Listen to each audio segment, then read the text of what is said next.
in just a moment. And before we go into the group activity, after the instructions, we will continue the scene enactment. But go with the instructions, Chef. All right, so firstly, we're going to have you guys into 4 separate groups. So 1 here, 1 there, 1 there, 1 there. So 1, 2, 3, 4. Got that? Right. 1, 2, 3, 4. That's correct. So there are 4 group leaders. And the group leaders would know how to arrange their different groups. So our group leaders for today are for group 1, Miss Amanda McFarlane from Wellington Town. Where is Amanda? So Amanda is right here. Right. So group 1 will be right here. Right. For group 2, we have Mr. Aldair Steele from North Street. So Aldair, you perhaps need to go to the back of the tent. So that's your group. Right. So Amanda, all right, so we're going that way? All right, so Amanda, you're that side, that aisle, then Aldair, this one, all right. And then the group 3 leader is Mr. Andre Brooks, and he's from Arnold Road. And Althea will be assisting Andre. Right, Miss Althea Jarrett. And then we have, from Johnstown, leader for group 4 is Mr. Andre Graham. Andre, where are you?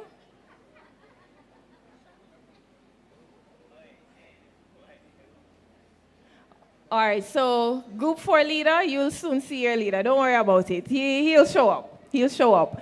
And what are they doing? All right, so basically what you're doing is we're going to be giving you 4 scenarios. So each group gets a scenario. And the scenarios are basically fit for different circumstances and environment. So for group 1, you'll be getting the home environment. For group 2, you'll be having to deal with a scenario from a relationship. For group 3, yours is centered around the office environment. And for group 4, you have the church environment. So think about all that we've said before.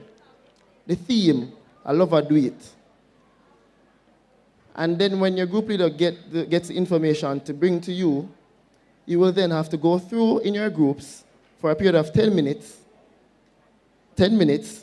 where you will be going through the scenario piece by piece, breaking it down based on instructions given by your group leaders. So do we understand so far? So group 1, which environment do you have? Group 1? Group 2? Group 3? Group 3, you sound a little weak, like you're not sure. Office. And group 4? I find it kind of unfair group 4 gets the church when the president is sitting right there. That's all right. But let's see how it goes, right? All right, let us turn our attention to the continuation of the scene enactment. And then immediately after that, you won't see our faces again. You'll go into your group discussions. You know, today marks 7 years that Mommy has left. 7 whole years. And I wonder if she even remembers. I wonder if she even remembers, because she's sure not acting like it. I'm trying to tell Grandma that, oh, Mommy's not texting me, Mommy's not calling me, Mommy's not talking to me. It's like I've done something to her, and Grandma is giving me this foolishness about, oh, the phone works both ways, darling. Why do I always have to reach out to her? Isn't she the mother? Why am I the bigger one? She's the mother. Isn't she supposed to be reaching out to me? She's acting like she doesn't even she's forgotten about her own daughter. She's always too busy for me. I can't what else? Look at my Anna. She has grown so much. Life has gotten so busy. I didn't expect it to be like this, out of control. I can barely even find time for my own daughter. I can barely even find time to speak to her, to hear what's happening to her. Anna has grown so much, Lord. I pray she can forgive me and understand. I feel like I hate her. My God, I feel so angry. I feel so mad. At the same time, I miss her so much. I wish you'd just call me. I wish you'd just talk to me. I wish you just know that I miss her so much. Lord, I want to call her. But I don't think I can deal with the hurt that I'm going to hear in her voice. I don't think I should call her. I think I should send her a message. I think she will understand. I hope she understands. My daughter, I'm so sorry. I didn't want to leave you. But I had to believe that this was the only way to save you, to save us, so that you can have a better future. My dear daughter, I hope this message finds you well. I miss you more than words can accept. But I love you. And I know Grandma is taking good care of you. And God is watching over you. Mommy loves you. Whoa. She sent me a message. It's like she could hear me. My God. I missed you so much. I missed her so much.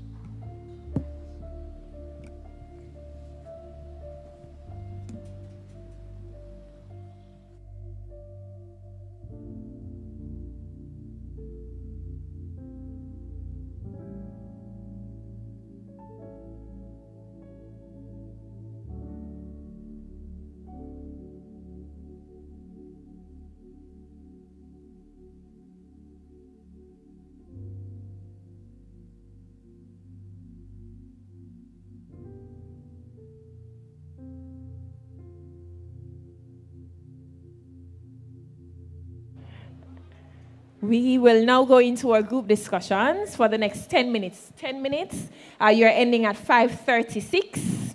And after that, you'll have 3 minutes to do your presentations. By the way, this is not you seeing our faces. We're not here.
bring everything together now. So we have one, we're going to forgive, right? Well, the first thing is going to be pray, naturally. Then we're going to forgive, and we're going to exhibit love.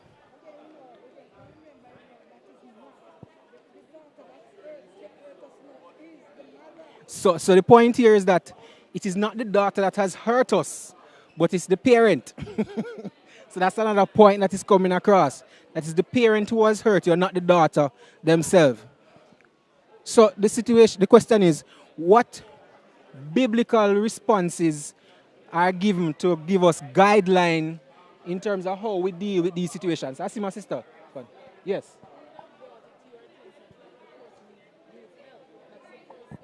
Mm.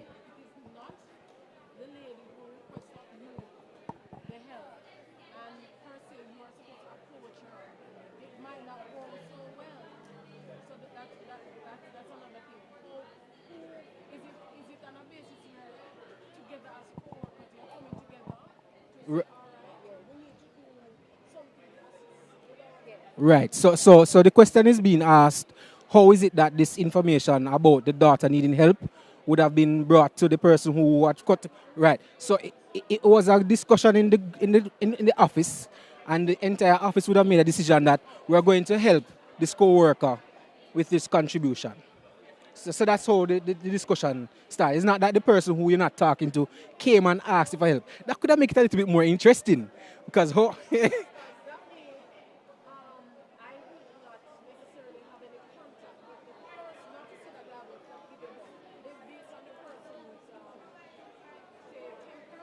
Mm-hmm.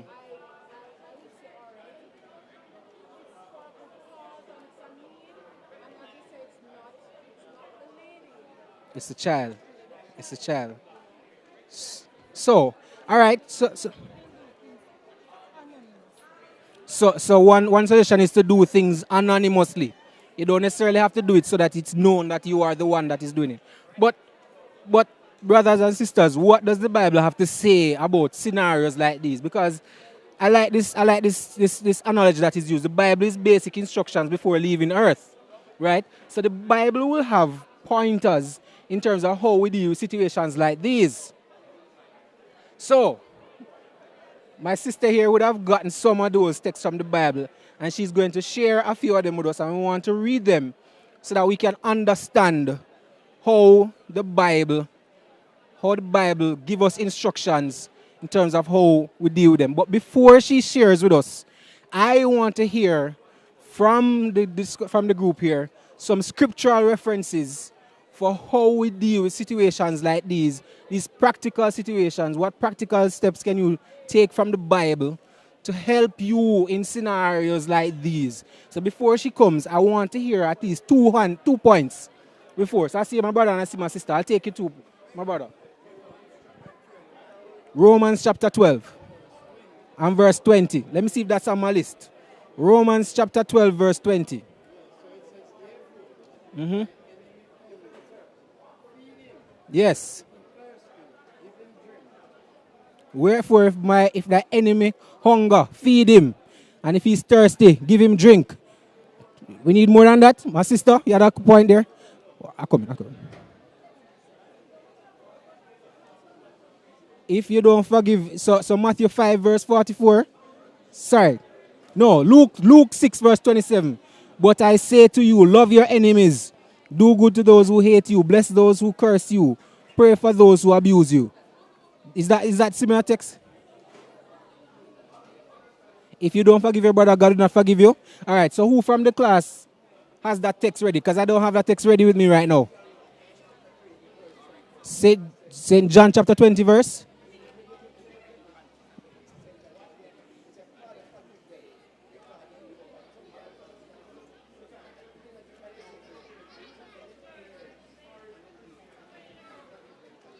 So sometimes some things happen because the devil uses the people to... All right. I can agree with that. So I'm going to hand over now to my sister to share some of her references that she has with us, as we would have been in the situation where our co-workers have done us wrong. We have gotten to the point where we have separated from our co-worker, but her daughter is in need of help. Do we help?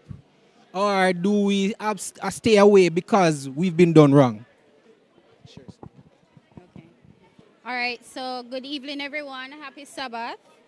All right, so the biblical principle is taken from Matthew 5:44, which says, "But I tell you, love your enemies and pray for those who persecute you."